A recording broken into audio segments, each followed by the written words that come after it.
Bom dia a todos, esse é o grupo 7 do terceiro B e nós trataremos sobre as migrações no Brasil, tanto as migrações externas quanto as migrações internas.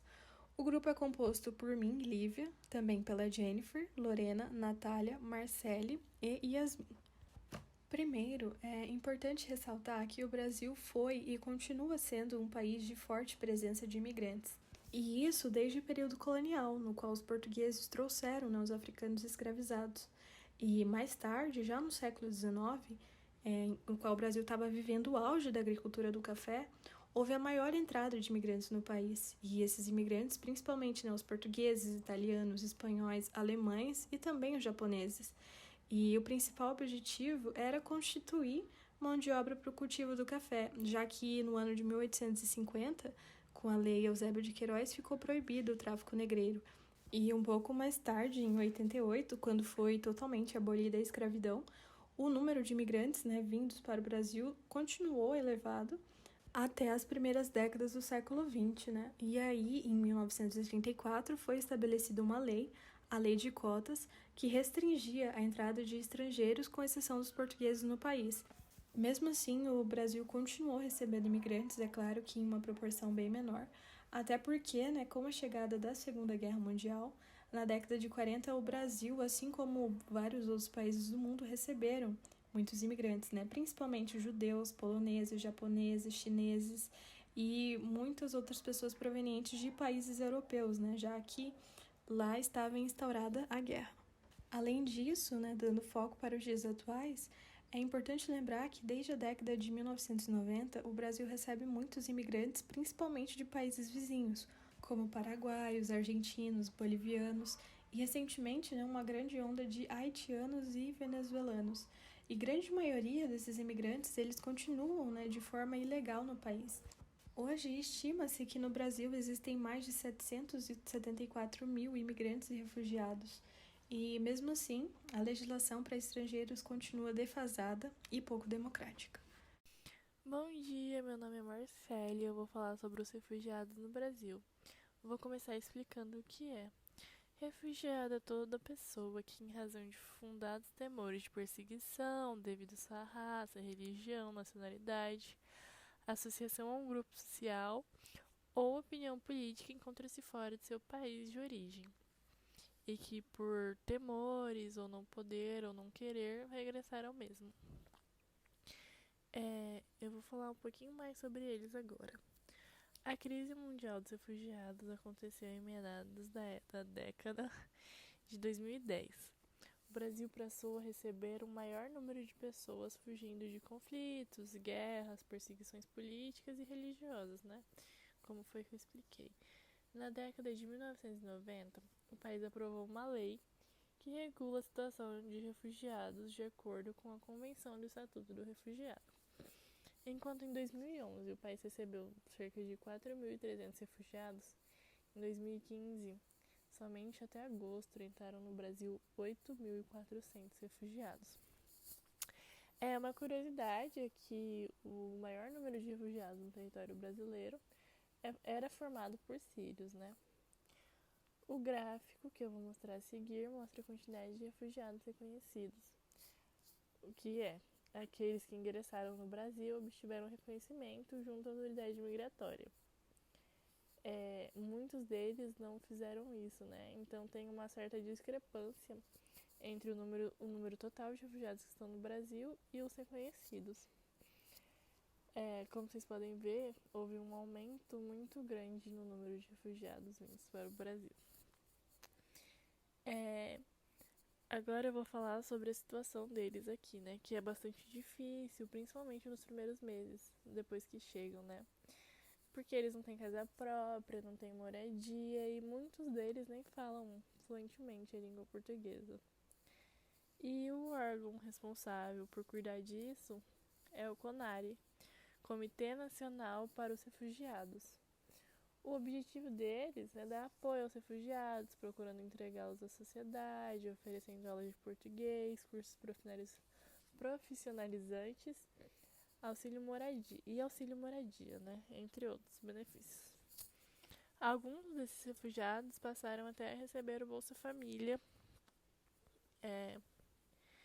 Com o aumento da quantidade de refugiados no Brasil, algumas situações de hostilidade a pessoas nessas condições e também a imigrantes ocorreram no país, mostrando preconceito e desrespeito aos direitos humanos. Meu nome é Lorena e eu vou falar sobre imigrações de brasileiros. Estima-se que em 2014, 3,1 milhões de brasileiros viviam fora do país. Apesar de muitos terem formação profissional, ocupam tarefas de baixa qualificação onde vivem. Os primeiros movimentos significativos de saída de brasileiros foram em 1970, dos sulistas para o Paraguai. Eles foram atrás de trabalho, pois não conseguiram aqui no Brasil. Em 1990, a direção passou a ser Estados Unidos, Japão, Paraguai e países da Europa. Os Estados Unidos é o principal destino dos brasileiros que deixam o país. Já o Japão possui muitas ofertas de trabalho, o que atraía os emigrantes.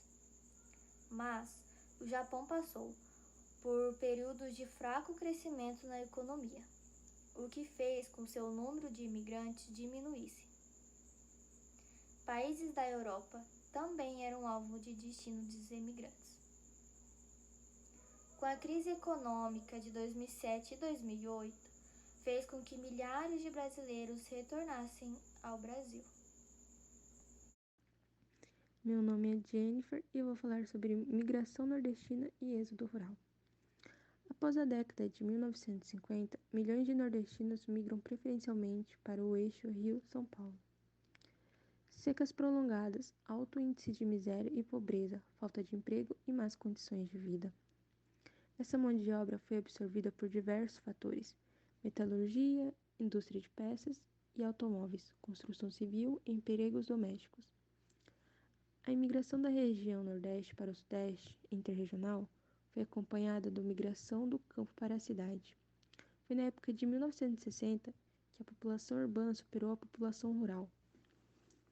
A concentração fundiária, a mecanização do campo, o desenvolvimento industrial, a maior facilidade de acesso aos serviços sociais nas cidades e as maiores oportunidades de emprego e de melhoria das condições de vida explica o acelerado movimento populacional em direção às principais cidades do país. Meu nome é Natália e eu vou falar sobre movimentos atuais. Um dos principais motivos que ocasionam a migração é a busca por melhores condições de vida. Mas os migrantes têm buscado principalmente por cidades de médio porte, e não metrópoles como se é pensado. Isso pois, cidades como Cuiabá têm maiores oportunidades de emprego em setores de serviços e agropecuário. Já em lugares como o Nordeste, não costumam serem visados porque, apesar de haver crescimento migratório, há também muitas dificuldades, o que gera migração de retorno, no qual o emigrante volta para o seu local de origem.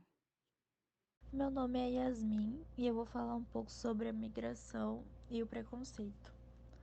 O processo de migração. A movimentação de pessoas e trabalhadores de uma região para outra e de um país para o outro provoca inúmeros problemas de adaptação social, cultural e psicológica, o que facilita a ocorrência de discriminação pelo povo receptor. Razões do processo de migração. O processo de migração tem razões econômicas, políticas, sociais, raciais e religiosas. Direito ao trabalho e de migração. O direito ao trabalho é um direito fundamental do cidadão para lhe permitir ganhar os meios de sustento pessoal e familiar. A proteção ao trabalho é prevista no ordenamento internacional. Carta Magna. No Brasil, a Constituição Federal previu o direito ao trabalho como um dos direitos sociais. A Carta Magna proibiu a desigualdade salarial e critérios de admissão, programando medidas para a redução das desigualdades regionais e sociais e busca do pleno emprego. Nos princípios fundamentais da Constituição, são reconhecidos e acentuados a proteção à dignidade da pessoa humana e os valores sociais do trabalho, sendo objetivos fundamentais construir uma sociedade livre, justa e solidária, garantir o desenvolvimento nacional, erradicar a pobreza e a marginalização, reduzir as desigualdades sociais e as regionais e promover o bem de todos, sem preconceitos e formas de discriminação. A discriminação racial do migrante. No entanto, o trabalhador migrante ou imigrante pode sofrer discriminação por parte do povo da terra.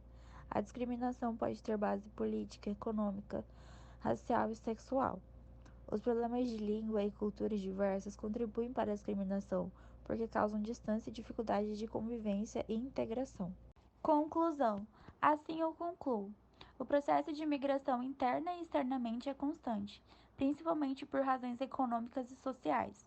O direito ao trabalho é garantia fundamental do homem, direito humano implícito, porque diz respeito à dignidade da pessoa humana, com direito a obter meios econômicos para uma vida digna, com conforto e para atender às necessidades básicas próprias e familiares.